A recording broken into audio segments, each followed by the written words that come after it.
Zach, you've been generous to send us your script for Take Back. My pleasure. So we'd love to do a page one analysis. Sure. So for page one of Take Back, can you talk about the world you were trying to create? Yeah, absolutely. This was basically, again, we go back to that opening image and really wanting to get a grasp of what this film was about right off the bat. Essentially hitting the audience in the head so they know what kind of film this is going to be. And we're in a dark, we're in a van. We're not sure where. We're not sure with who. But we can get, we can guess pretty quickly that it's a young woman. And she's in a bag and she's tied up. And we're not sure what the heck is happening. Doors are thrown open and she's held out by a bunch of seedy looking guys. And we hear voices. And we can pretty much grasp that she's been taken, she's been kidnapped, and she's going to be used to make these guys money somehow. And we can only guess our worst nightmare, or her worst nightmare, is really what happens. And that sort of sets up the story. And that was essentially going back to what is that opening image, and now is that going to set up the story? What does it mean for genre? What does it mean for character? What is it that we see right away, and how are we going to get everyone invested right off the bat? How many characters are introduced in this page one scene? Well, again, and I don't want to give too much away. I won't give too much away. We do meet Mickey Rourke's character. This will be him who comes through, and we do meet well, I'll just leave it at that. I will say it's three characters who we meet right from the get-go, from that opening page. So you introduce one of the characters as a vacant-looking man rather than the character name. Right. And that actually, I can say that winds up being Mickey Rourke's, Mickey Rourke's character, whose name is Patrick, winds up being his doomed brother. I personally like to reveal as little upfront as possible. Making it, keeping as much mystery involved and keeping that reader turning the page, which are obviously tied together, is so, in my process, is so imperative.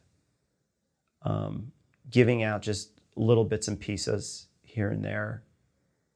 Again, I know for some writers this seems like it's, par for the course. That's the way it should be, but it's not always the easiest thing, because you don't want to reveal too much information. You want it to, to slowly come in drips, and keep it going. And it's not always easy to do. It's not always easy to do, but in this instance, yes, I wanted to just leave. When I say vacant-looking man, he'll be coming back later as a vacant-looking man, but then eventually we understand who he is and where he's identified in the story. So as you said earlier, moving the story forward, but again with drips. You just want to hint at things. Absolutely. Keeping the pacing going. And again, this is just me. I am very fastidious about it. It's just like, scenes should be about 2 pages when you're writing. Each scene should be 2 pages. So if you're writing, they always say 60 scenes, if you will, times 2, 120 pages. Obviously, the length of films have come down. So I always try to think about maybe 40 scenes.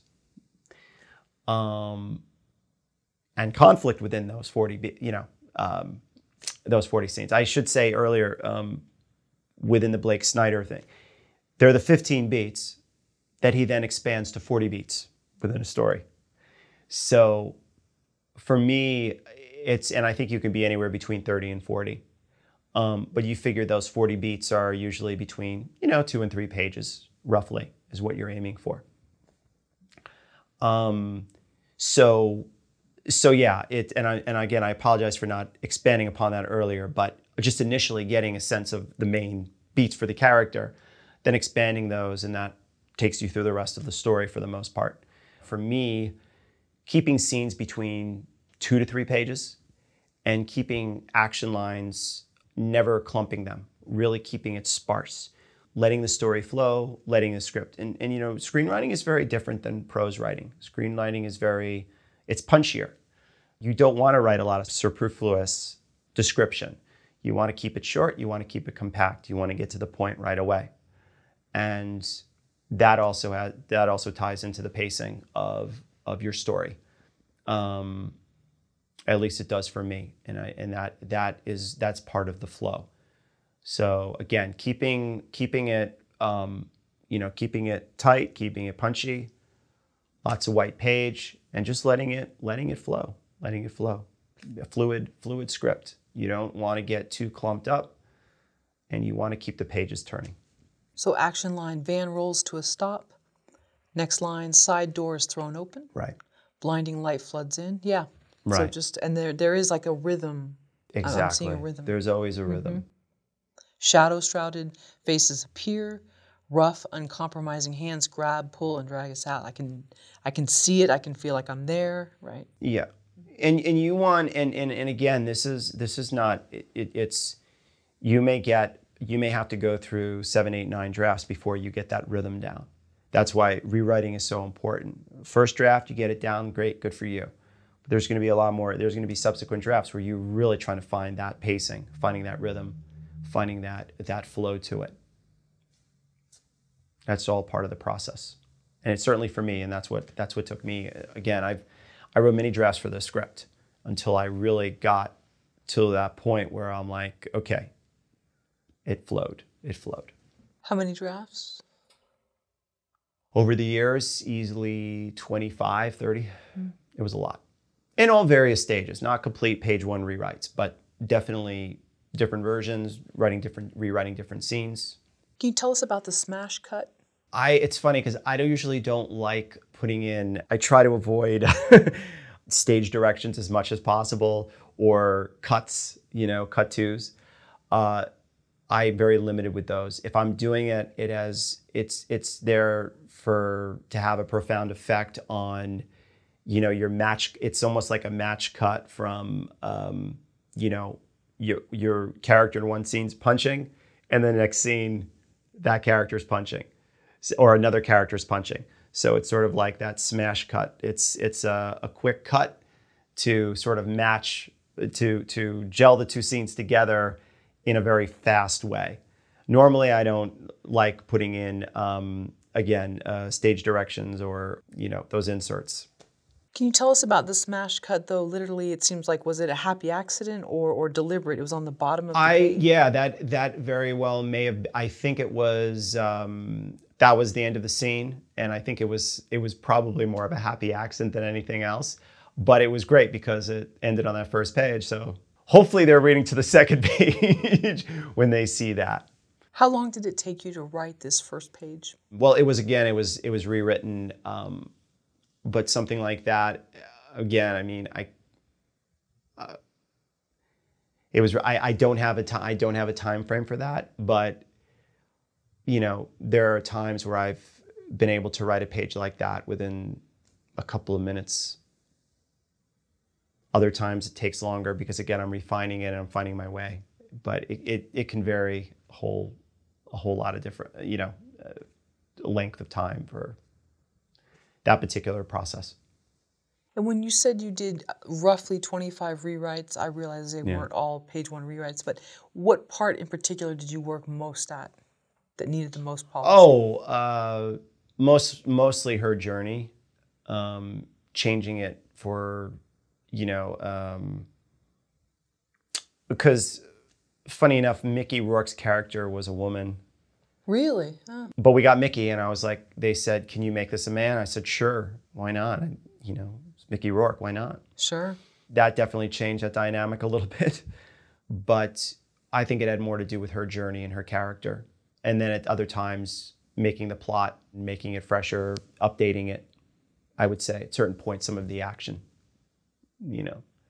I think for the most part, it's Zara now, but in the script it's Sarah, the Zara character, or Sarah, sorry. I did change her along the way, and there was definitely certain changes, but she always was kind of like, again, I stuck, it was this woman who committed this act of heroism, was trying to escape her past, had the spotlight turned back on her, and all the bugs came out under the light to make her life a living hell, and she had to fight back and take her life back. So that was kind of always there. That was pretty much always there. But there were always tweaks that I made to, again, her story and her background, and just to make it more compelling. And her more compelling. Is this first page still the opening of the movie? I don't know. I don't think it is. Okay. Judging from the trailer too, I'm not sure. I don't think it is. Okay. Yeah, well, I don't want to say anything. Sadly. Okay. Jeopardize it. Because I really like that opening. But again, can't be wedded to our work. Yeah. You get paid, and it's like... Looking back at it now with the first page of Take Back, were there any mistakes? Anything you feel like you could have done better, or are you happy with exactly how it flows? I do like the flow. I'm never going to say I'm satisfied, but I'm happy with where it's at the moment. Somebody came around and said, hey, we could do this. I'd be like, great. I like that idea. Let's do it. I'm amenable to it. I think filmmaking is so much about collaboration and hearing other people out. Kind of like life, which we've kind of eschewed lately. I feel that you should always be willing to hear what people have to say. Even if you don't like the idea, hear them out. Don't dismiss it outright. If it's the most inane effing idea, okay. But somebody may just as an aside say, yeah, but you might think about, giving her, a little charm blaze so that you can bring back later or something like that. As a simple, bad example, but think about it. It's a really good idea. Work that in.